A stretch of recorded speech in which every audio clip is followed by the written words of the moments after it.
Hasil sidang Komisi Kode Etik Polri atau KKEP memutuskan untuk memecat atau memberhentikan Brigjen Hendra Kurniawan sebagai anggota Polri. Adapun hal itu berdasarkan sidang etik yang dijalani Hendra pada Senin 31 Oktober 2022 sejak pukul 8 hingga 17 waktu Indonesia Barat.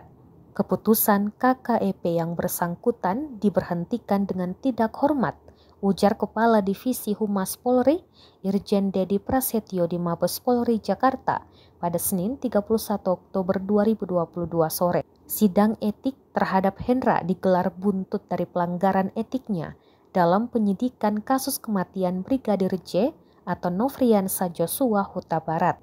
Dedi mengatakan keputusan sidang ditetapkan secara kolegial oleh Majelis Hakim Sidang Kode Etik. Sidang terhadap mantan Karopaminal Propam Polri itu dipimpin oleh Wairwasum Polri, Irjen Tornagogo Sihombing. Selain dipecat, Hendra juga disanksi penempatan khusus selama 29 hari. Namun sanksi tersebut sudah dijalaninya. Adapun Brigjen Hendra sudah 3 kali batal dijadwalkan menjalani sidang etik. Kini akhirnya Polri menggelar sidang kepada mantan Kadif Propam itu.